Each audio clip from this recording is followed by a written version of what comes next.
got oranges, you've got grapes. Anything that doesn't have a high citrus content is a good thing for the voice.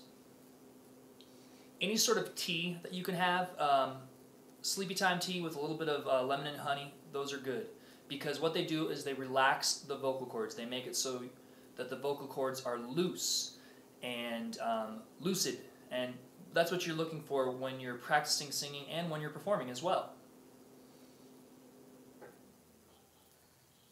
Some white grape juices, some apple juices, and orange juices are all good as long as the citrus content, again, like I said, is it's not too high. That's good, because if it is, you're going to have high fructose corn syrup, and what the high fructose corn syrup does is it puts a lot of mucus on the vocal cords, and it makes it very hard to sing in general, and that's just what you don't want.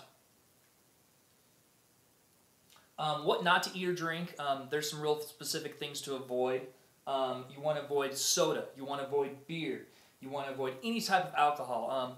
All three of those things, because of the carbonation in it, make it very, very hard on the voice, and they make it so that basically it's just a real task. And I'll get into the importance of why alcohol is even worse than all three of those combined a little bit later in the lesson.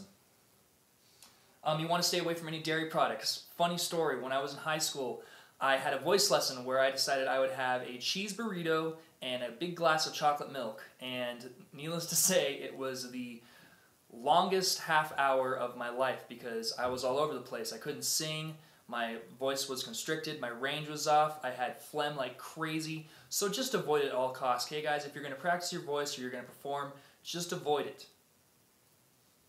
Any sort of fats or oils, you've got salad dressings, you've got mayonnaise, you've got Miracle Whip, peanut butter, all that stuff, that's all stuff that can just clog the vocal cords, and you just want to stay away from it entirely when it comes to both practicing and when it comes to both singing and performance. I don't care if you're in karaoke or you're doing it in the shower. I mean, you probably shouldn't be eating peanut butter in the shower in the first place, but now you know.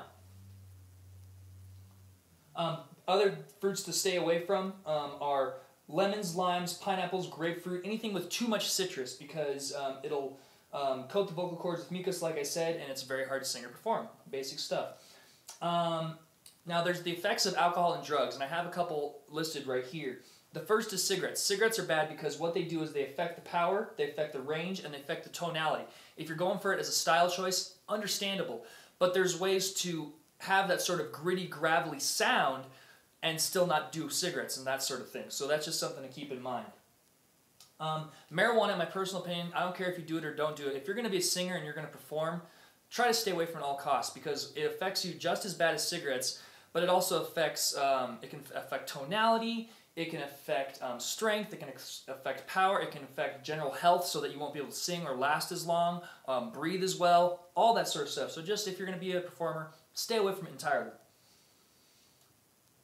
And here's what I was talking about with alcohol. Alcohol, what it does is it actually dries up the vocal cords. It constricts the airflow. It can permanently damage the vocal cords if it's used too often. And it's not a substitute for water. I don't know how many times I've had to tell people this, because they think, you know, you see a band on stage and they're performing and stuff, and they look like they're doing well. Their voice is miserable, I can guarantee it. They've got the hot lights, they've got the busy crowd, they've got all this sweat coming off of them. They are dehydrated.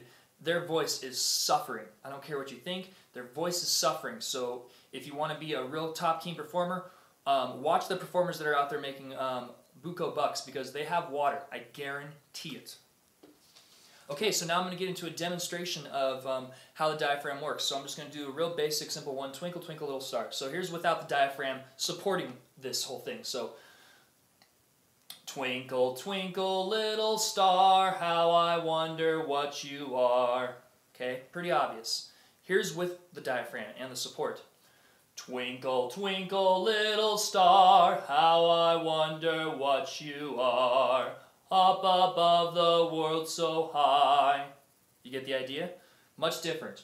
So I'll do it again real quick. Twinkle, twinkle, little star, how I wonder what you are. Without. With. Twinkle, twinkle, little star, how I wonder what you are. Right? And you can also do this with your own style. You know, with me, I tend to do more rock music this time. So I'll do one of my own songs. Lyrics are taken out, but it's like this. Watch.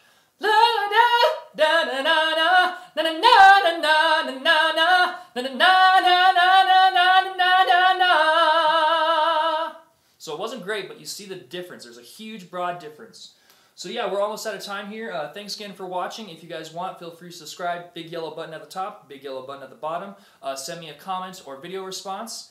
And next lesson, we're going to be talking about the different types of voice and what the heck a vibrato actually is. So yeah, thanks again for watching, and I will see you guys later. Feel free to follow me on Facebook or Twitter.